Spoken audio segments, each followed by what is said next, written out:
सुनिरहनुहुने सम्पूर्ण श्रोतावृन्दलाई फेरि पनि स्वागत गर्न चाहन्छु। म आरजे रमेश। यस कार्यक्रमको संयोजन तथा निर्देशन गरिरहनु भएको छ मित्र जीवन विष्टले र प्राविधिक विशेष सहयोग पुर्याइरहनु भएको छ भाइ निलेशजन विष्टले। आज हामी धरानका डीएसपी ढुण्डीराज नेउपानेसँग कुराकानी गर्न गइरहेका छौँ। धरानमा कोरोनाको स्थितिका बारेमा र नेपाल प्रहरीले गरिरहेको कामका विषयमा, भूमिकाका विषयमा, यहाँहरूका केही समस्याहरू, लकडाउनको समयमा परेका विपद सम्बन्धी केही प्रश्नहरू, आफ्ना जनप्रतिनिधिहरूलाई सोध्नुपर्ने, राख्नुपर्ने केही समस्याहरू छन् भने हाम्रो टेलिफोन नम्बर 025 532 231 मा सम्पर्क गरेर कन्ट्रोल रुममा रहेका हाम्रा साथीहरूलाई आफ्नो समस्या टिपाउन सक्नुहुनेछ। हामी तपाईँको समस्या समाधान गर्ने यथाशक्य प्रयास गर्नेछौँ। हामी कुराकानीको सुरुवात गरौँ। ढुण्डीराज सर, यहाँलाई स्वागत छ। धन्यवाद। नमस्ते रमेश सर। आरामै हुनुहुन्छ? सन्चै छ, राम्रो छ। यहाँको प्रहरी सङ्गठनको, नेपाल प्रहरीको यो देशभक्ति देखेर, यो एक प्रकारको वीरता, एक प्रकारको मानवताको चरम उत्कर्ष देखेर सम्पूर्ण नेपाली जनता अत्यन्तै धेरै नतमस्तक भएका छन्। आज तपाईँ मार्फत म देशभरिमा रहेका तपाईँको सङ्गठन नेपाल प्रहरी र सशस्त्र प्रहरीका एक जवानलाई, एक अफिसरलाई यहाँबाट कोटी कोटी अरबौँ नमन गर्न चाहन्छु सर। धन्यवाद सर। यहाँको अलिकति आलोचनात्मक प्रश्नबाटै सुरुवात गर्न मन लाग्यो, यद्यपि यो आलोचना होइन, जान्ने उत्सुकता मात्रै हो। धरानमा प्रहरीले धरानको पानबारीमा एकजना स्वास्थ्य कर्मीलाई हिजो सुम्लै उठाइदिएको समाचार आयो, लट्ठीले हिर्काएर। यद्यपि मैले नदेखे पनि मेरा साथीहरूले त्यो सुम्लाको फोटोको वर्णन गरे। त्यो सुम्लाले झुटो बोल्दैन होला, खास भएको के हो सर? अनि त्यो स्वास्थ्य कर्मी चाहिँ आफ्नो स्वास्थ्य सेवा प्रदान गर्न जानुभएको भन्ने बुझियो। हजुर। र त्यही क्रममा उहाँ आफ्नो व्यक्तिगत कामले पनि त्यहाँ जानुभएको भन्ने बुझियो। र त्यहाँनिर चाहिँ कुनै एउटा विशेष सहकारीले चाहिँ विशेष मलहरू बाँडिरहेको अवस्था भएको र त्यहाँ भिडभाड भएर प्रहरीलाई खबर भएपछि प्रहरी गएर चाहिँ भिडभाडहरू हटाउने क्रममा उहाँलाई त्यसरी इन्टेन्सनल्ली कुनै हिर्काएको होइन कि त्यस्तो भिडभाड हटाउने क्रममा सम्झाइ बुझाइ गर्ने क्रममा चाहिँ त्यस्तो हुन गएको देखिन्छ। र उपमहानगरपालिकामा हामीले स्वास्थ्य कर्मीहरूसँग बसेर त्यो विषयमा हामीले समस्या समाधान गरिसकेको अवस्था छ। र प्रहरीले लकडाउन पालना गर्ने क्रममा कसैलाई हिर्काउने र कसैलाई दुर्व्यवहार गर्ने छुट प्रहरीलाई छैन। र त्यो म धरानको कमान्डर भएको नाताले र मसँग यहाँ भएका जनशक्तिहरूलाई प्रत्यक्ष रूपमा ब्रिफिङ गरिसकेको अवस्था छ। र कुनै एकाध त्यस्ता चाहिँ क्षणिक उसमा भएका कुराहरूलाई लिएर त्यसलाई चाहिँ प्रहरीले यसो गरौँ भन्नु नबन्दिनु हुन पनि अनुरोध गर्छु। र प्रहरीले संयमताका साथ आम धरानवासीहरूसँगकै सहकार्यमा यस सङ्क्रमणलाई चाहिँ रोक्नलाई भरमग्दुर कोसिस गर्ने। यसलाई अझ स्पष्ट पारिदिनुहोस् न, प्रहरीको पक्ष जस्तो स्वास्थ्य कर्मीहरूलाई त पासको व्यवस्था गरिएको हुँदो, उहाँले आफ्नो परिचय पत्र देखाउनु भयो कि भएन, अथवा कस्तो अवस्थामा चाहिँ यो घटना हुन गयो? होइन, स्वास्थ्य कर्मीहरूलाई पास भन्दा पनि उहाँहरूको जहाँ जस्तो परिचय पत्र छ आधिकारिक कार्यालयले दिएको, उहाँहरू सम्बन्धित कार्यालयले दिएको त्यो परिचय पत्र घाँटीमा झुन्डाइदिएर हिँड्नुभयो भने निर्वाध रूपमा उहाँहरूलाई हामी चाहिँ आवागमन गर्न दिनेछौँ। र त्यहाँ अलिकति मिसअन्डरस्ट्यान्डिङ भएको देखिन्छ होइन। उहाँले परिचय पत्र झुन्डायो भने भित्र भएको अवस्था र तत्काल पछि उहाँ गइसकेपछि मात्रै परिचय पत्र देखाएको भन्ने जस्तो देखिन्छ। र त्यहाँ अलिकति मिसअन्डरस्ट्यान्डिङ भएर त्यो घटना हुन गएको र त्यसलाई चाहिँ अन्यथा रूपमा नलिन अनुरोध गर्दछु। यहाँ हामीले यो कुराकानी गरिरहँदा एकजना श्रोता हाम्रो टेलिफोन सम्पर्कमा आउनुभएको जानकारी प्राप्त भएको छ। म यो कल लिने प्रयत्न गर्दैछु। Hello hello hello. हजुर नमस्कार। नमस्कार रमेशजी। हजुर, म धरान 3 बाट गौरव घिमिरे बोलेको। हजुर गौरवजी, हजुर भन्नुहोस् त तपाईँको समस्या अथवा तपाईँको गुनासो, जिज्ञासा। अहिलेको हालचाल कोभिड-19 को यो जुन मस्जिदमा पनि 11 जना। हजुर अत्यन्तै छोटकरीमा राख्नु होला। हजुर, यो अस्ति क्लिक धरान जुन कलकत्ताबाट आएका क्वारेन्टाइनमा बसिसकेका र कोरोना परीक्षणको रिपोर्ट नेगेटिभ भएका 11 जनालाई जोखिम नभए पनि थप एक हप्ता धरान 3 स्थित मस्जिदमा राखिने भएको छ भन्ने अस्ति क्लिक धरानले पोस्ट गर्नुभएको थियो। हजुर हजुर। अनि अब हिजोको घटनाले त झन् मस्जिद जस्तो धार्मिक स्थल हो होइन, अब सिल गर्नुपर्ने अवस्थामा चाहिँ किन यस्तो क्वारेन्टाइनमा बसिरहेको मान्छेलाई फेरि आएर किन एक साताको लागि फेरि किन यहाँ धरान 3 नै राखियो भन्ने हुन्छ। यहाँको जिज्ञासा हो। हुन्छ, यहाँको जिज्ञासा हामीले बुझिसकेका छौँ। डिएसपी साहब हाम्रो अगाडि हुनुहुन्छ, उहाँले पनि सम्भवतः यसको उत्तर दिनु नै हुनेछ। सर, उहाँले भन्नुभयो कि मस्जिद जस्तो धार्मिक स्थल सिल गर्नुपर्ने यो समयमा पनि मस्जिदमै 11 जनालाई राखिएको छ क्वारेन्टाइनमा भन्ने समाचार आयो कलकत्ताबाट आएका मानिसहरूलाई भनेर। कोरोना समन्वय समितिमा त सम्भवतः यहाँ पनि हुनुहुन्छ धरानमा। यो के हो यसको यथार्थ वास्तवमा? यसको यथार्थ के हो भने उहाँहरू चाहिँ 11 जना चाहिँ मित्र राष्ट्रबाट आउनुभयो भन्ने कुरो हामीलाई जानकारी प्राप्त भएपछि उहाँहरू कहाँ हुनुहुन्छ भनेर प्रत्यक्ष रूपमा मैले खोजे हजुर र उहाँहरूसँग सम्पर्क गर्दै जाँदा उहाँहरू मोरङको कटहरीमा हुनुहुन्छ भन्ने जानकारी भएपछि मोरङ प्रहरीको सहकार्यमा उहाँहरू 11 जनालाई हामीले काँडीको क्वारेन्टाइनमा पठाइएको हो हजुर र उहाँहरूको थ्रोट स्वब निकालेर परीक्षण गर्दा नेगेटिभ आएपछि दिन होइन 17 दिन बस्नुभयो टाँडीमा। हजुर त्यस पश्चात उहाँहरूलाई यहाँ जहाँ उहाँहरू बस्नुहुन्छ कोही डेरामा बस्नुहुन्छ कोही आफ्नै घर छ यहाँ हजुर ल्याइसकेपछि यहाँ ल्याएपछि धरान उपमहानगरपालिका मेयरज्यू उपमेयरज्यू र हामी भएर उहाँहरूलाई अझै 7 दिन 1 हप्ता चाहिँ मस्जिदमै, किनभने मस्जिद हामीले अलरेडी खाली गरिसकेका छौँ, त्यहाँ अरू कोही पनि हुनुहुन्न। उहाँले भने जस्तो सिलै नगरे पनि त्यो पूर्ण रूपमा खाली छ र त्यसको अनुगमन हामीले गरिरहेका छौँ। र त्यही अहिले कस्तो छ भने डेरा बसेको घरधनीहरूले पनि उहाँहरूलाई सहज रूपमा त्यहाँ घरमा प्रवेश गर्न नदिने जस्तो वातावरण हामीले वडाध्यक्षज्यूहरूबाट पाएपछि र अहिले 1 हप्तालाई अझै उहाँहरूलाई त्यहाँ राखौँ नि त भन्ने हिसाबले त्यहाँ चाहिँ हामीले राखिएको हो। अन्यथा मस्जिदमा लगेर उहाँहरूलाई राखेको भनेर अन्यथा रूपमा चाहिँ नलिनु। सरको आशय कसरी बुझियो भने उहाँहरूलाई मस्जिदमा राखिए तापनि अरू कोही पनि जाने गरेको छैन, मस्जिद सिल नै भएको अवस्था हो र उहाँहरूलाई चाहिँ क्वारेन्टाइनमा मस्जिदमा राखिएको भनेर यहाँले भन्नुभयो होइन। अर्को प्रश्न सर, यो लकडाउनको समयमा अहिले खास गरी लकडाउन धरानमा पालना गराउन नेपाल प्रहरीलाई कतिको गाह्रो भइरहेको छ, कतिको समस्या भइरहेको छ? समस्या भन्दा पनि कस्तो भने हामी निरन्तर रूपमा हामीले यो जुन सङ्क्रमण हुनुभन्दा अगाडि जुन कार्य गरेका थियौँ त्यो कार्यहरू पनि हामी निरन्तरतै दिइरहनु पर्ने अवस्था, हाम्रो जनशक्तिको अवस्था पनि पहिला जे थियो त्यही अवस्था र अहिले हामीले यसलाई यो सङ्क्रमणबाट बचाउनको लागि आम धरानवासीहरूलाई सेवा दिने उद्देश्यले विभिन्न धेरै ठाउँहरूमा हामीले हाम्रो चाहिँ चेक पोइन्ट तथा स्थापन गरेको अवस्था छ र यसलाई समस्या कसरी मैले लिँदिनँ भन्दाखेरि आम नागरिक धरानवासी सचेत हुनुहुन्छ र यसको सङ्क्रमणबाट बच्ने मुख्य हतार भनेकै भौतिक सामाजिक दूरी कायम गर्नु हो र जो जहाँ छौँ त्यहीँ रहनु हो, घरभित्रै रहनु हो। पालन गरिदिनु भएको पालन भएपछि अवश्य पनि हामीलाई त्यस्तो सुरक्षा अर्थात् हामीलाई त्यस्तो चाहिँ चुनौती हुँदैन। जब उहाँहरूले पालना गरिदिनु हुन्छ र म यहाँबाट के अनुरोध गर्न चाहन्छु भने तपाईँ जहाँ हुनुहुन्छ त्यहीँ बस्दिनुहोस्, घरभित्र तपाईँहरू आफ्नो सुरक्षा गर्नुहोस्, घर बाहिरको सुरक्षा धरान प्रहरीले गर्छ। त्यसरी लकडाउनको पालना नगरिएका अथवा प्रहरीलाई असाध्यै असहयोग गरिएका घटनाहरू पनि भएका छन्?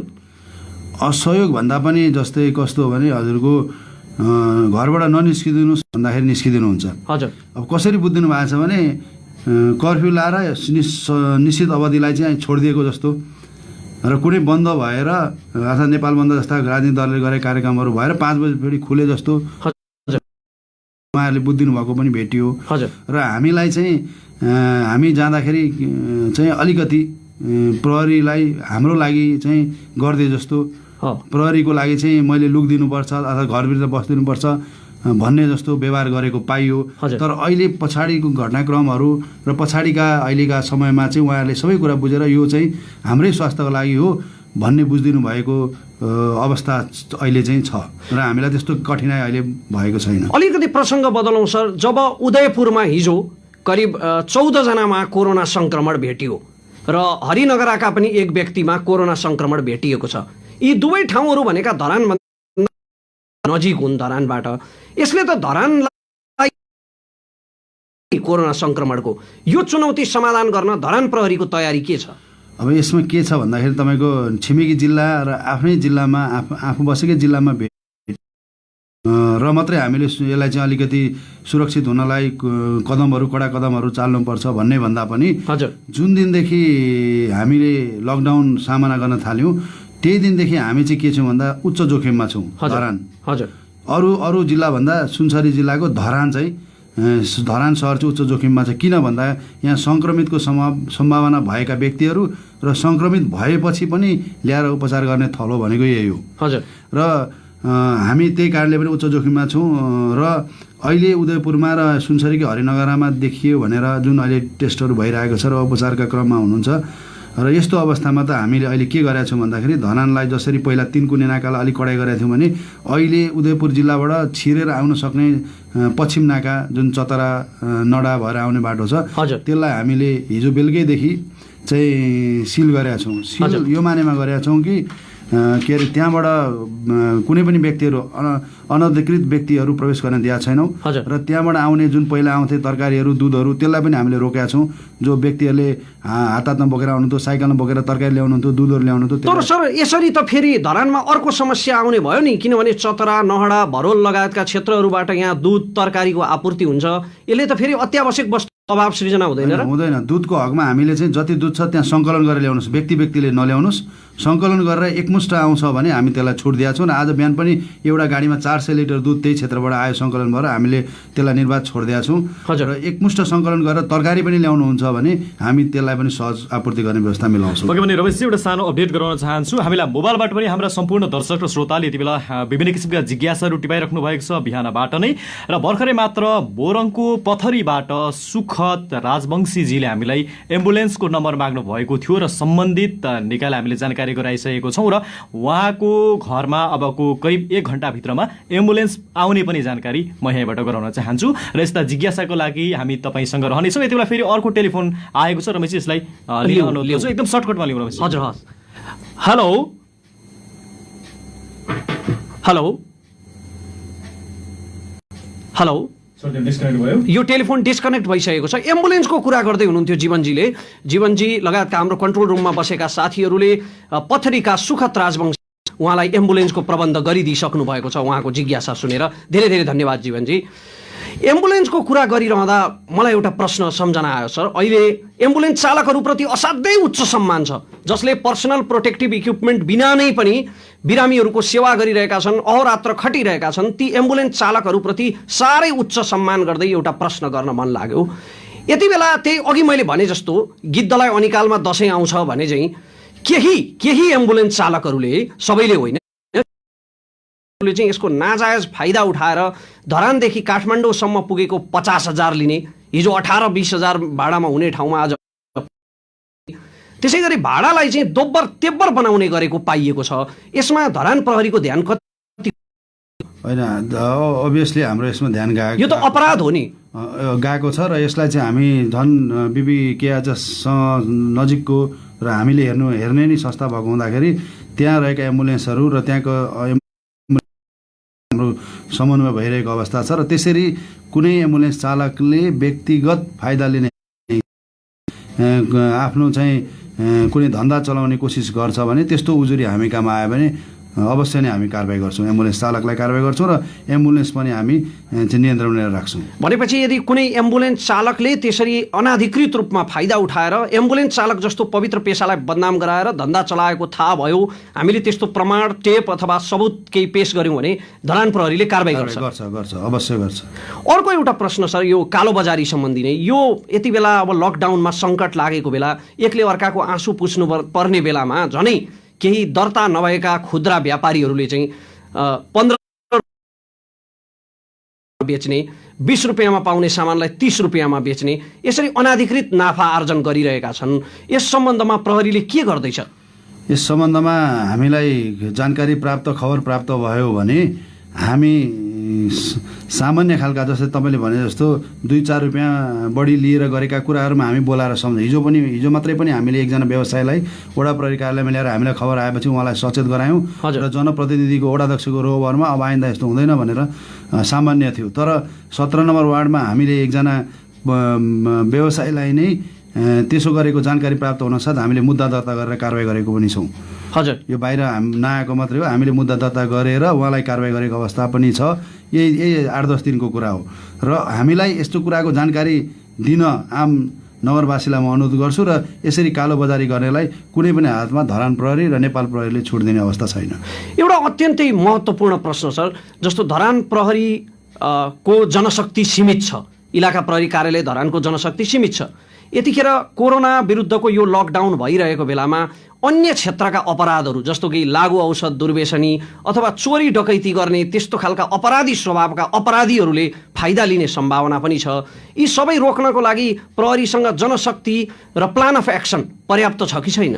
अनि हामीले प्लान अफ एक्सन बनाएकै छौँ। हाम्रो एक्सन अनुसार नै हामी अहिले कोरोनाको उसमा पनि कोरोना सङ्क्रमणको उसमा ड्युटी खटाइरहेको अवस्था छ भने अब हामीलाई के छ भने जुन हामीले एज युजुअल गरेका कार्यहरू छन् तिनलाई त हामी कन्टिन्यू नै गरिरहेका छौँ। हजुर, अहिले जुन एउटा भिडभाड नभएको अवस्था र अपराधिक क्रियाकलापमा केही कमी कमजोरी आए पनि घरेलु हिंसामा केही बढोत्तरी भएको जस्तो देखिन्छ। हजुर। र केही समय अगाडि 17 नम्बर वार्डमै मङ्गलबारे छेउमा एउटा किराना पसलमा चोरी भयो। त्यस पछाडि एउटा 3 हेरी सुनचाँदी पसलमा पनि चोरी भएको अवस्थामा हामीले तत्कालै नियन्त्रणमा लिएर चोरी भएका सामानहरू बरामद गरेर अहिले मुद्दा चलाइरहेको र हामीलाई के छ भन्दाखेरि यता यो कोरोना सङ्क्रमणमा हामी जसरी खटिरहेका छौँ हामीले अपराध रोकथाम र लागु औषधलाई नियन्त्रण गर्ने दुर्व्यसनीहरूलाई चाहिँ रोकथाम गर्ने कुराहरूमा त्यति नै सक्रिय भएर लागिरहेका छौँ र त्यसलाई हामीले आफ्नो प्लान बनाएर अगाडि बढिरहेको अवस्था। रमेश, एउटा सानो जिज्ञासा आएको छ। यो चाहिँ धरान 11 बाट छ। उहाँले आफ्नो नाम नबताउनु भनेको कारणले गर्दा हामी यहाँबाट बताउने हुँदैनौँ किनकि उहाँ गोपनीयता अवश्य ठुलो कुरा हो भन्ने लाग्छ। उहाँको जिज्ञासा रहेको छ, दर्ता नभएका पसलहरूबाट 22 रुपियाँमा प्राप्त हुने नुनलाई 30 रुपियाँमा बेचेको, त्यस्तै गरी अन्य सामग्रीहरूको पनि मूल्य वृद्धि गरेर बेचेको, किराना सञ्चालन गरिरहेको सानो दर्ता नभएको किराना चाहिँ दिनभरि नै सञ्चालन भइरहेको भन्ने जानकारी आएको छ। यसमा के गर्न सकिन्छ भनेर उहाँले जिज्ञासा राख्नु। यही प्रश्न मैले पनि भर्खरै राखेको थिएँ हाम्रो डिएसपी साहबसँग र उहाँको जिज्ञासा लगभग समाधान भइसकेको छ। उहाँले डिएसपी साहबले भन्नुभयो। अलिकति म यसमा के भन्छु भन्दाखेरि प्रहरी सबै ठाउँमा नपुगेको हुनसक्छ। हामी सीमित जनशक्तिले हामी सबैतिर पुग्न कोसिस गर्छौँ। त्यस्तो अवस्थामा भित्री एरियाहरूमा त्यस्तो छ भने हामीले के भनेको छौँ भने आज पनि हाम्रो सुरक्षा समितिको नगर स्तरीय सुरक्षा समिति बैठक बस्दाखेरि कुनै पनि पसल 6 देखि 9 बजेभन्दा उता हामी खोल्न दिँदैनौँ। बेलुका त कुनै पसलै खुल्दैन भने 6 देखि 9 भन्दा उता तपाईँको कुनै पसल खुलेको छ भने हामीलाई जानकारी गराउनुहोस्। हामी त्यो पसल सञ्चालन गर्नेलाई सहित कारबाही गर्छौँ र पसल पनि बन्द गर्छौँ। र त्यसरी कसैले नुनमा मूल्य तोकेरै आएको हुन्छ र त्यसमा कसैले बढी मूल्य लिएको छ, 20 रुपियाँ पर्ने 22 रुपियाँ पर्नेलाई त्योभन्दा बढी लिएको छ भने हामी गाउँमा तपाईँ आउनुहोस्, तत्काल हामी कारबाही गर्छौँ।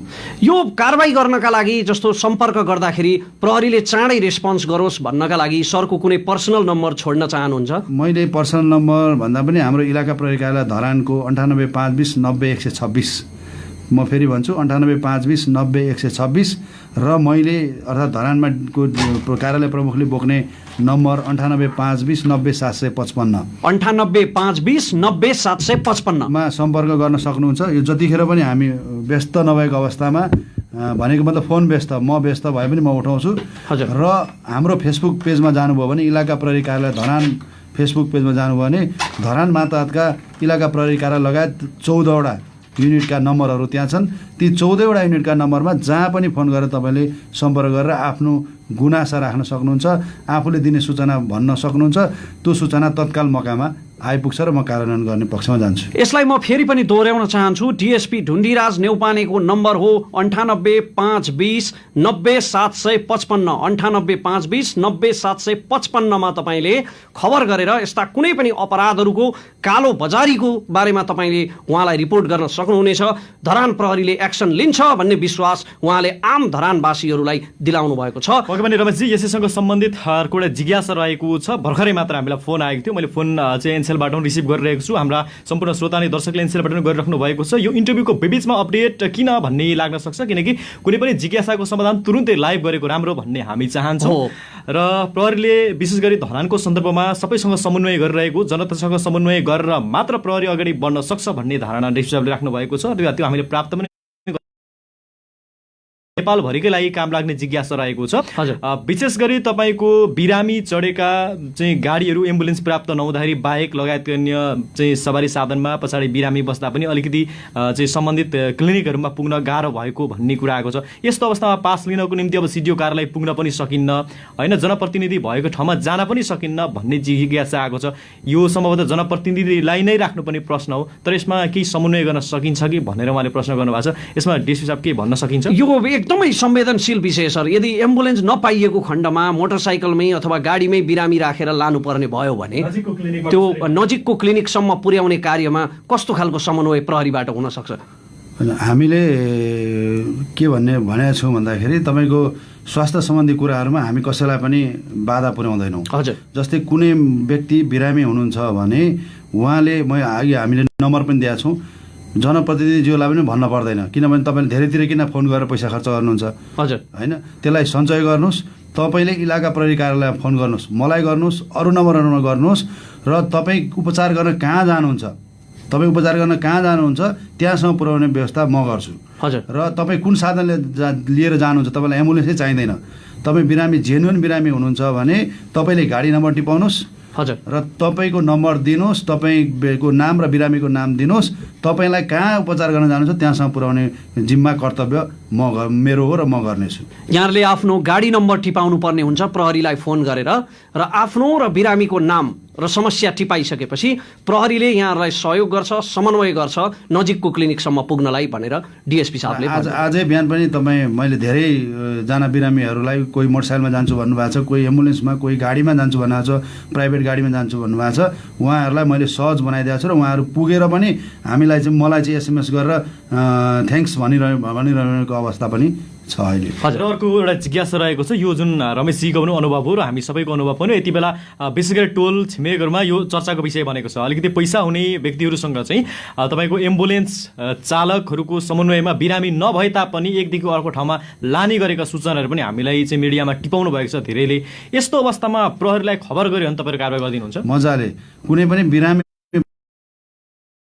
डिस्चार्ज नभइकन कुनै पनि बिरामीलाई एम्बुलेन्सले नलानुहोस् भनेको छौँ। हजुर। डिस्चार्ज पेपर भएपछि मात्रै एम्बुलेन्सले चढाउनु होला, त्यहाँबाट डिस्चार्ज हुनेलाई भनेको छौँ। भने कुनै बिरामीहरू हुनुहुन्छ भने उहाँहरूलाई ल्याउन बाहेक अरू कुनै यात्रुहरूलाई ओसारेर रकम लिएको अवस्थामा भेट्यो भने त त्यो एम्बुलेन्स हामी सिजै गरिदिन्छौँ र एम्बुलेन्स चालकलाई आवश्यक कारवाही प्रक्रिया अगाडि बढाउँछ। यदि बिरामी बाहेकको मान्छे एम्बुलेन्समा गएको रहेछ भने एम्बुलेन्स तुरुन्तै जफत हुन्छ हैन त सर? त्यो हुन्छ र त्यो घटेका घटनाहरू नेपालका विभिन्न भागमा प्रहरीले समातिरहेको अवस्था पनि छ र त्यो यहाँ पनि लागू हुन्छ। अब बिहान र बेलुका सीमित समयसम्म चाहिँ पसल खोल्ने अनुमति दिइएको छ हैन, र त्यो जरुरी पनि हो मान्छेको दैनिक आवश्यकता पुरा गर्न। तर यही अवधिमा चाहिँ बढी भिडभाड हुने, सबै मान्छे सामान किनमेल गर्न आउँदाखेरि बढी भिडभाड भएर सोसल डिस्टेन्सिङको अभाव हुने देखिन्छ। यो प्रश्न म पछि राखौँला। अहिलेलाई एउटा टेलिफोन सम्पर्क गर्नुपर्ने हामीले बेला भएको छ। एकजना श्रोता आइपुग्नु भएको छ, उहाँलाई पहिला लिउँ। हेलो। हजुर नमस्कार। हजुर यहाँको के शुभ नाम होला? मेरो हाल अहमदाबाददेखि हो, मेरो घर चाहिँ दैलेख हो। हजुर दैलेखबाट बोल्नुभयो। आफ्नो समस्या राख्नु होला, आफ्नो जिज्ञासा गुनासो राख्नु होला।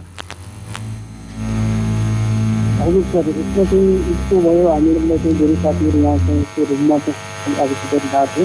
हजुर। भइरहेको छैन। हजुर। अनि चाहिँ यहाँदेखि हामी चाहिँ बाहिर निस्किन पनि दिँदैन र हामीलाई यहाँ पानी पिउनुलाई पनि बहुत गाह्रो भइरहेको छ, यस्तो समस्या भइरहेको छ। तर कुनै पनि बहुत भएको छैन। तपाईँ कहाँ हुनुहुन्छ अहिले? कहाँबाट बोल्दै हुनुहुन्छ? भारतको अहमदाबाददेखि बोल्दैछु सर। भारतको अहमदाबादबाट तपाईँहरूलाई काम पनि दिइएको छैन र कोठाबाट बाहिर निस्किन पनि दिइँदैन? दिइरहेको छैन। अनि पानी पिउनुलाई पनि बाहिर जान दिँदैन, भाटा हान्छ। अनि पुलिसहरूले चाहिँ अनि तपाईँहरूको दैनिक आवश्यकता त्यहाँ कसरी पुरा हुँदैछ सर? यसरी हाम्रो चाहिँ दैनिक यस्तो सिलसिला भइरहेको छ। हामी 8 बजीदेखि नै खानाहरू ल्याइरहेको छौँ। हजुर। भाटा हानेको भए पनि उहाँदेखि चाहिँ हामीहरूले चाहिँ कन्ट्रोल रुमबाटै सम्पर्क गर्नेछौँ। कृपया 10 मिनट पछाडि तपाईँसँग हामी समन्वय गर्ने प्रयास गर्नेछौँ र सम्बन्धित निकायमा यो जानकारी अवश्य पनि गराउनेछौँ। हस् हस् सर। उहाँले असाध्यै धेरै संवेदनशील कुरा गर्नुभयो। कन्ट्रोल रुममा रहेका हाम्रा साथीहरूले उहाँसँग सम्पर्क गर्नुहुनेछ। यो असाध्यै ठुलो विडम्बना हो। नेपाल जस्तो एउटा कम स्रोत साधन भएको मुलुकले 40 लाख खाडी मुलुक पुगेका युवाहरू र भारतमा रहेका करिब 10 लाखभन्दा बढी युवाहरू, यति ठुलो सङ्ख्यालाई नेपाल जस्तो देशले उद्धार गरेर ल्याउन पनि प्र्याक्टिकल्ली सम्भव थिएन। यो कुरा हामीले स्वीकार्नै पर्छ, किनकि त्यत्रो ठुलो अर्थतन्त्र भएको भारतले समेत विदेशमा भएका आफ्ना नागरिकहरूलाई उद्धार गर्न सकेको छैन। तर नेपाल सरकारको कर्तव्य चाहिँ के हो भने आफ्ना नागरिकहरू जहाँ छन् त्यहीँ उनीहरूलाई सुरक्षित गर्ने जिम्मा चाहिँ राज्यले लिनै पर्थ्यो। खैर, हामी डिएसपी साहबसँग धरानको सम्बन्धमा कुरा गरिरहेका छौँ। सीमित समयमा पसल खोल्न दिँदाखेरि मेरो अघिकै प्रश्न, बढी भिडभाड हुने र त्यही भिडभाडमा चाहिँ सोसल डिस्टेन्सिङको उल्लङ्घन भएर कोरोना भाइरस बढी फैलिने सम्भावना छ।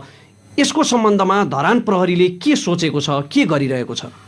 यसलाई हामीले तपाईँको जसरी सीमित टाइम भन्नाले बिहान 6 देखि 9 बजेसम्म उपभोक्ताहरूले, आम नागरिकले दैनिक खाद्यान्नका वस्तुहरू सहज रूपमा किन्न सक्नुहोस् भनेर छुट दिया हो। हजुर। र यसलाई चाहिँ हामीले के गरेका छौँ भन्दाखेरि जुन हामी अनुमान गर्छौँ यसमा सोसल डिस्टेन्स मेन्टेन गरेर, जस्तै गोलो गोलो चिन्ह लगाएर मान्छे उभ्याउने र क्रमशः उहाँहरूले पालै बोलाउँदै दिने र डोरी, पसलमा एउटा डोरी टाँगेर त्यसलाई डिस्टेन्स चाहिँ राखेर, सोसियल डिस्टेन्स राखेर बिक्री वितरण नगरेका पसलहरू हामी खोल्न दिँदैनौँ। हजुर। र त्यसलाई हामी कन्टिन्यू अनुगमन गर्छौँ। र आम नागरिकलाई म के धरानवासीलाई के भन्न चाहन्छु भन्दाखेरि तपाईँहरूले यसरी खाद्यान्नहरू किन्न जाँदाखेरि भिड भएको देखि नगइदिनु होला त्यहाँ। हजुर। र त्यसमा त्यहाँ जाँदाखेरि सङ्क्रमण हुनसक्छ भन्ने कुरालाई ध्यानमा राखेर पालो गरेर लिदिनु होला। आज तपाईँले भ्याउनु भएन, भोलि लिँदा केही फरक पर्दैन। तर तपाईँ सङ्क्रमणमा पर्नु भने त्यसको उपचार गरेर फेरि फर्किनलाई धेरै गाह्रो हुन्छ।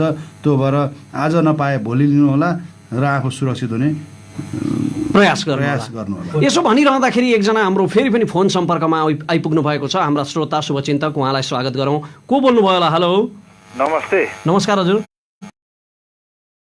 म अहिले काठमाडौँ सिना मङ्गलबाट बोल्दैछु। म फेसबुकबाट तपाईँको कार्यक्रम। हजुर। डिसी साहबलाई पनि नमस्कार, तपाईँलाई पनि नमस्कार। हजुर, नमस्कार। मेरो कुरा चाहिँ के छ भने नि, म सुनसरी प्रकाशपुरको ठेगाना हो। हजुर। घर परिवारका सदस्यहरू अहिले त्यहाँ हुनुहुन्छ, म काठमाडौँमा छु होइन। हजुर। अनि एउटा समाचार के सुनिएको छ भने हजुर, तरकारी पसल, खाद्यान्न पसलहरू समेत अब 2-3 दिनलाई चाहिँ त्यो सबैतिर ठ्याप्पै पारिएको भन्ने कुरा सुनिएको छ। हजुर। यो कतिको व्यवहारिक हुन्छ? हजुर। जबकि हामीले हजुर अहिले यो विभिन्न मस्जिदहरूमा चाहिँ भारततिरबाट आएका मान्छेहरू हजुर लुकेर बस्ने, सबै संक्रमित भइरहेको अवस्था देखिएको छ। त्राइमामको अवस्था छ। हजुर। हामी बोर्डर रोक्न सक्दैनौँ। हजुर। कोही चाहिँ अब माइती, कोही ससुराली भन्ने आउने मान्छेलाई रोक्न सक्दैनौँ। हजुर। अनि हात धोएर घरमा चाहिँ लकडाउनको पालना गरेर बसेका मान्छेहरूलाई चाहिँ तरकारी, दुध किन्न नपाउने, खाद्यान्न किन्न नपाउने गरी चाहिँ हामीले लकडाउन गरिरहनुको अर्थ के रहन्छ? धन्यवाद सर। यहाँको प्रश्न हामी डिएसपी साहबसँग राख्नेछौँ। डिएसपी साहब, उहाँले भन्नुभयो दुध तरकारीका पसलहरू, दैनिक उपभोग्य सामानका पसलहरू पनि बन्द हुन लागेको, 2-3 दिनको लागि चाहिँ ठप्पै हुन लागेको भन्ने कुरा सुनि, भारतबाट हुन नसक्ने, अनि यहाँ हाम्रा पसलहरू, दैनिक आवश्यकता वस्तुका पसलहरू ठप्प पार्ने भन्ने उहाँको प्रश्न रह्यो। होइन, उहाँले के सुन्नुभयो त्यो भन्दा पनि हामीले 2-3 दिनसम्म, 3 दिन 4 दिन चाहिँ बन्द गर्ने भन्ने कुनै निर्णय भएको छैन। एउटा हल्ला मात्रै, यो चाहिँ हल्ला मात्रै हो। जस्तै हिजो बेलुका कर्फ्यू लाग्ने, धरानमा सुनसरीमा कर्फ्यू लाग्ने भन्ने हल्ला भयो। यहाँ लोकल सञ्चार माध्यमहरूबाट त्यसको चाहिँ म्यासेज दिइहाल्यौँ। जसरी 3 दिनसम्म बन्द भन्ने कुरा छ, यो बिल्कुल होइन। र हामीले एउटा सर्टेन निश्चित समय तोकेर तरकारी पसल पनि खोल्न दिन्छौँ। धरानमा उत्पादित स्थानीय तरकारीहरूलाई घर घरमा पुर्याउनलाई कृषकहरूलाई सहज व्यवस्था पनि गरिदिन्छौँ। र खाद्यान्न पसलहरू पनि निर्बाध रूपमा 6 देखि 9 बिहान खुल्छ। यो 2-3 दिन बन्द भन्ने कुरो बिल्कुल निराधार हो, यो होइन। कतिपयले चाहिँ कस्तो पनि आइडिया दिए भने यो समयमा, यो लकडाउनको समयमा चाहिँ ती पसलहरू बेलुका र बिहान खोल्नुभन्दा घरबाट चाहिँ एउटा अर्डर टिपेर अथवा आवश्यकता टिपेर सामान पुर्याइदिने व्यवस्था गरेको भए पनि राम्रो हुन्थ्यो भन्ने कतिपयको सुझाव आयो। सरलाई यो कतिको व्यावहारिक लाग्छ? सर त फिल्डमा हुनुहुन्छ। त्यही व्यावहारिक लागेरै हो। हामीले भाटबटेनी डिपार्टमेन्ट स्टोर, बरा र गोर्खा डिपार्टमेन्ट स्टोरलाई हजुर जसले ढुवानी गरेर घर घर पुर्याउन सक्छु भन्नुभएको छ। हजुर। हामी कहाँमा चाहिँ हामी यो काम गर्न सक्छौँ भन्नुभएको छ।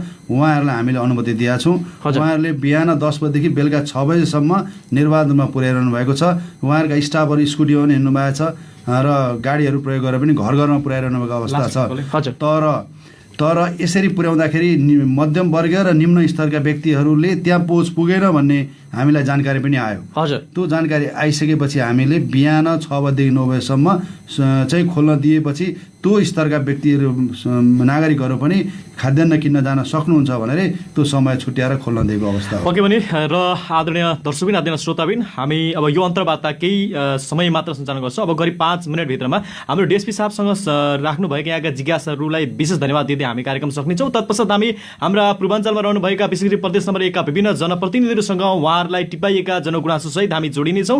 यति बेला टेलिफोन लाइनमा एकजना हाम्रा श्रोता आइसक्नु भएको छ। यो हाम्रो अन्तिम जिज्ञासा हो यो खण्डको लागि। को बोल्नुभयो होला? हेलो। हजुर सर, नमस्कार। नमस्कार हजुर। म धनगढीबाट। हजुर हजुर हजुर धनगढीबाट को बोल्नुभयो हजुर? धनगढीबाट म रमेश कठायत। हजुर हजुर कठायतजी, भन्नुहोस्, आफ्नो समस्या जिज्ञासा गुनासो राख्नु होला। त्यही त सर, अस्ति हाम्रो यो बजाङमा एकजना मुलिक समाज थियो होइन, हजुर। त्यसमा चाहिँ प्यासेन्जर ल्याएर थियो कि। हजुर हजुर। अनि हामीहरू यहाँ एउटा हात पातेर आउनु भएको छ क्या मान्छे यहाँ। हजुर। अनि त्यहाँ फेरि गाउँमा पनि 2-3 घन्टा बोक्नुपर्छ क्या। हजुर हजुर। अनि एम्बुलेन्समा हामीले 4 जना त हामी नगए हुँदैन सर। त्यसैले 4 जना जान मिल्छ कि मिल्दैन भने कि बिरामीसँग। यहाँको प्रश्न बुझियो। यो प्रश्न हामी डिएसपी साहबलाई राख्नेछौँ। हुन त उहाँले धनगढी, तर यो धरानको सम्बन्धमा पनि सान्दर्भिक हुनसक्छ अथवा नेपाल प्रहरीकै एउटा साझा मेनुअल हुनसक्छ। त्यसकारण हामी डिएसपी साहबलाई यो प्रश्न सोध्छौँ। उहाँले भन्नुभयो 4 जना त बिरामीसँग बस्नै पर्छ, देहातबाट बोकेर ल्याउनुपर्छ बिरामी भनेर। 4 जनासम्म बिरामीसँग जान पाइन्छ कि पाइन्न एम्बुलेन्समा? यसरी 4 जना भन्ने बिरामी, हामी हस्पिटलमा गयो भने बिरामीमा 1 जना कुरा बस्दिनुहोस् भन्ने हुन्छ, सूचना टाँसिरहेको हुन्छ। हजुर। अब तपाईँले बोकेरै ल्याउनु पर्ने अवस्थामा त हामीलाई 4 जना चाहिन्छ नि, स्ट्रेचरमा हाल्यो भने पनि। तर जब एम्बुलेन्समा आइसकेपछि बिरामीलाई कुर्ने 1 जना कुरुवा नै जानु उपयुक्त हुन्छ 4 जना भन्दा अहिलेको अवस्थामा। र 1 जना जाँदा उहाँलाई चाहिँ सबै कुराले, आर्थिक कुराले पनि र अन्य कुराले पनि सम्पन्न भएर चाहिँ 1 जना कुरा गएको बेस हुन्छ। 4 जना यो समयमा नजानु नै उपयुक्त हुन्छ। पक्कै पनि। र आदरणीय श्रोता, अब हाम्रो चाहिँ केही छुटेका प्रश्नहरू सहित यो 5 मिनटमा रमेशजीले अन्तर्वार्तालाई क्लोज गर्नुहुनेछ। तत्पश्चात हामी हाम्रा विभिन्न जनप्रतिनिधिहरूसँग तपाईँको गुनासोलाई लिएर जोडिनेछौँ। र आज यहाँ भर्खरै मात्र यो अन्तर्वार्तामा आएका कतिपय प्रश्नहरू हाम्रो डिएसपी साहबसँग सम्बन्धित थिएनन् पनि। समग्र तपाईँको गृह मन्त्रालय र स्थानीय तहसँग समन्वय गर्ने पर्ने किसिमका प्रश्नहरू पनि उहाँले फेस गर्नु परेको छ। हामी क्षमा प्रार्थी पनि छौँ, किनकि यो लाइभ कार्यक्रम हो, हामीले राख्नै पर्ने हुन्छ र छुटेका प्रश्न राखौँ। र अब हामी फोन लिँदैनौँ, हामी अबको अर्को खण्डमा फोन लिनेछौँ। रमेशजी, हामी यसमा के भन्न चाहन्छौँ भने राष्ट्रिय स्तरसम्म पुग्ने अथवा सरकारलाई नै सिधै राख्नुपर्ने प्रश्नहरू राख्नका लागि मोफसलबाट हाम्रो पहुँच पुगेन। त्यसकारण हामी स्थानीय स्तरमा जनप्रतिनिधिहरूसँग प्रश्न राखिरहेका छौँ। खास गरी यहाँहरूले प्रदेश नम्बर 1 भित्रका समस्याहरू राखिदिनु भयो भने हामीलाई धेरै नै सजिलो हुनेछ। र यहाँ हामी धरानका मेयर साहबलाई पनि जोड्ने प्रयास गर्दैछौँ खैर अर्को खण्डमा। अब मेरो तर्फबाट एउटा अन्तिम प्रश्न छ सर। यो लकडाउनको समयमा जो प्रहरी जवानहरू तातो घाममा कोरोना विरुद्धको यो अभियानमा खटिरहनु भएको छ, उहाँहरू आफै चाहिँ कति सुरक्षित हुनुहुन्छ? के तपाईँको सङ्गठनका प्रत्येक सदस्य जो यो अभियानमा धरानमा खटिरहेका छन् उनीहरूसँग पर्सनल प्रोटेक्टिभ इक्विपमेन्ट पर्याप्त मात्रामा छन्?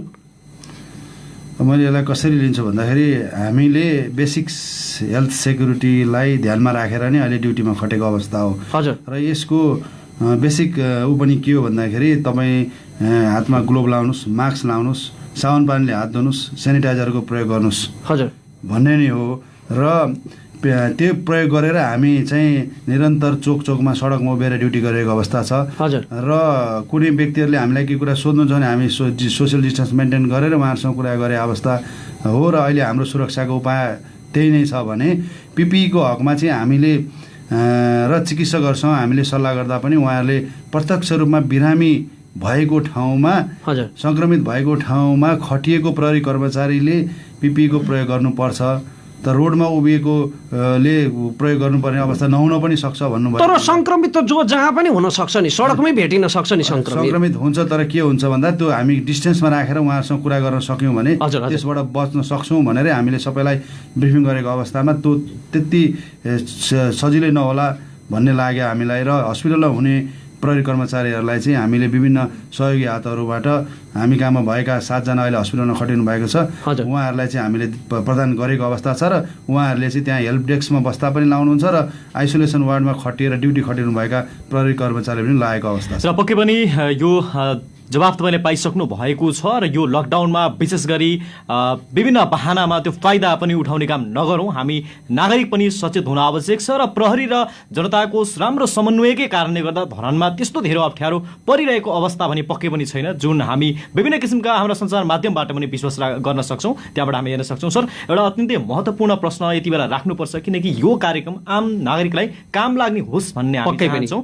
औषधि र बिरामीको सन्दर्भमा त प्रहरी आफै नै आउँछ, प्रहरीलाई खबर गर्नुहोस् भनेर हजुरले भन्नुभएको छ र अति आवश्यक ग्यासको पनि समस्या हुन्छ यति बेला, किनकि यो प्रश्न जटिल हो। यति बेला ठ्याक्कै हामीलाई कसरी टिपाउनु त भएको छैन, तर कसैको घरमा ग्यास सकियो भने यस्तो अवस्थामा चाहिँ के गर्ने, जुन लकडाउनलाई असाध्यै पालन गरेर ग्यास पनि प्राप्त गर्नको निम्ति? ग्यास पसलहरू तपाईँ हेर्न सक्नुहुन्छ, दिनभरि खुल्या हुन्छन्। हजुर, हामीले ग्यास पसल कहीँ बन्द गरेका छैनौँ। ग्यासका पसलहरू अहिले तपाईँ हेर्नुहोस्, जतिखेर गए पनि तपाईँले खुलेको पाउनुहुन्छ र त्यसलाई ढुवानी गर्ने क्रममा मान्छेले बोकेर जान सक्दैन। र ग्यास पसलमा जाँदाखेरि तपाईँले खाली सिलिन्डर लिएर कुनै टेम्पो प्रयोग गर्नुहुन्छ सक्नुहुन्छ, सफारी प्रयोग गर्न सक्नुहुन्छ, मोटरसाइकलमा 2 जनाबाट खाली ग्यास लिएर भरि ग्यास लिएर घर फर्किनलाई तपाईँलाई निर्वाध कसैले रोक्दैन। तर तपाईँ ग्यास लिन जान्छु भनेर न सिलिन्डर छ तपाईँसित, त्यतिकै आफ्नो हिसाबले अरू कुरामा जानुहुन्छ भने हामी एम्बुलेन्समा प्यासेन्जर चढाए जस्तो गर्न चाहिँ पाइएन, फाइदा उठाउन पाइएन। खाली ग्यास बोकेर भरि ग्यास लिन जान्छु भनेर प्रमाणसहित जानुहुन्छ भने तपाईँलाई कसैले रोक्दैन। ग्यास पसल जतिखेर पनि खुल्ला रहेको अवस्था हो। उहाँ डिएसपी साहबले हामीसँग भन्नुभयो कि जो पनि समाजसेवी हुनुहुन्छ, जो पनि यो विपदको घडीमा सहयोग पुर्याइरहनु भएको छ, बिरामीलाई अस्पताल लगिरहनु भएको छ अथवा कसैलाई साथ सहयोग गरिरहनु भएको छ, उहाँहरूको साथमा प्रहरी छ भनेर उहाँले भन्नुभएको छ। हाम्रा साथीहरू, हाम्रो गणतन्त्र एफएमका अधिकांश कर्मचारीहरू बिदामा रहेको बेला हाम्रा साथीहरू जीवन विष्ट र निलेश जङ विष्टले एफएमको एउटा सवारी साधन प्रयोग गरेर उहाँहरूले विभिन्न समयमा वृद्धहरूलाई औषधि पुर्याउनेदेखि लिएर विभिन्न राहत वितरणका कार्यहरू गर्ने, विभिन्न समयमा विभिन्न विपदमा परेका मानिसहरूलाई सहयोग पुर्याउने काम उहाँहरूले गरिरहनु भएको छ। यो पनि म डिएसपी साहबलाई जानकारी गराउन चाहन्छु। र जाँदा जाँदै अन्त्यमा मैले सोध्न छुटाएको, यहाँलाई धरानवासीसँग भन्नै मन लागेको अथवा देशभरिका सबै सचेत नागरिकलाई भन्न मन लागेको कुरा प्रहरीको तर्फबाट केही छ? यसमा के छ भन्दाखेरि अब यो सङ्क्रमण भनेको अदृश्य छ, त्यो भएर तपाईँ घरमै बसिदिनुहोस्, तपाईँले देख्न सक्नुहुन्न र यसको अहिले उपचार पनि केही छैन। र यसको उपचार भनेको तपाईँ घरमा बसेर भौतिक सामाजिक दूरी कायम गर्नु नै यसको मुख्य हतियार हो। र तपाईँ जहाँ हुनुहुन्छ त्यहीँ बसेर रहिदिनुहोस्। तपाईँलाई पिर मार्का परेको छ र तपाईँको जेन्युन मागहरू छ भने प्रहरीलाई खबर गरिदिनुहोस्। र बेसिक हेल्थ सेक्युरिटीका कुराहरू जे गर्नु भनेको छ ती कुराहरूलाई निरन्तर पालना गरिदिनुहोस्। र यस सङ्क्रमणबाट बच्नलाई हामीलाई प्राप्त हुने इम्युनिटी पावर प्राप्त हुने खाद्य चिजहरू मात्रै खाइदिनु होला। र अन्य चाहिँ धुम्रपान, मद्यपान जस्ता कुराहरू र यसबाट चाहिँ हामीलाई सङ्क्रमण बढ्ने खालका त्यस्ता चिजवस्तुहरू प्रयोग नगरिदिनु हुन र बेसिक हेल्थ सेक्युरिटीलाई निरन्तर रूपमा पालना गरिदिनु हुन अनुरोध गर्दछु। प्रहरीलाई सहयोग गरौँ, कोरोना विरुद्ध फाइटर बनौँ, कोरोनाको कुरियर होइन। कोरोनाले अकालमा खस्नुभन्दा घरमै सुरक्षित बस्नु राम्रो हो। यही नै आशय थियो डिएसपी साहबको। उहाँ मार्फत सम्पूर्ण प्रहरी कर्मचारीहरूलाई हामी धन्यवाद दिन चाहन्छौँ, फेरि पनि अरबौँ नमन गर्न चाहन्छौँ। सर, यहाँको अमूल्य समय र संवादका लागि धेरै धेरै धन्यवाद। नमस्ते रमेशजी। र म जाँदा जाँदै यति मात्र भन्न चाहन्छु कि यति बेला आफूलाई सामाजिक अभियन्ता भन्ने, आफूलाई समाजसेवी भन्ने अथवा आफूलाई सञ्चारकर्मी भन्ने प्रत्येक सक्रिय मान्छेले, आफूलाई बुद्धिजीवी ठान्ने, धर्मात्मा ठान्ने प्रत्येक मान्छेले यति बेला सोच्नुपर्छ कि कोरोना विरुद्धको यो लकडाउनमा मैले के योगदान गरेँ? के मैले कुनै विपदमा परेको मान्छेका लागि एक छाक जुटाइदिएँ? के मैले कुनै बिरामीलाई औषधि पुर्याइदिएँ? मैले यति बेला के गरेँ? किनकि हामी सबैजना प्रत्येक नेपाली नागरिक बिना वर्दीका प्रहरी हौँ, आफ्नो भूमिका निर्वाह गरौँ। डिएसपी साहबलाई धेरै धेरै धन्यवाद। तपाईँलाई धन्यवाद, यतिन्जेलसम्म हामीलाई सुनिदिनु भयो, हेरिदिनु भयो। मित्र जीवन विष्टलाई धन्यवाद, कार्यक्रमको संयोजन निर्देशन गरिदिनु भयो। भाइ निलेश विष्ट, विशेष सहयोगी भाइलाई पनि धेरै धेरै धन्यवाद दिँदै अहिलेको यो खण्डबाट, कार्यक्रमको यो खण्डबाट तपाईँको कार्यक्रम प्रस्तोता आरजे रमेश छुट्टिन्छ। नमस्ते, शुभ दिन, सुरक्षित रहनुहोला।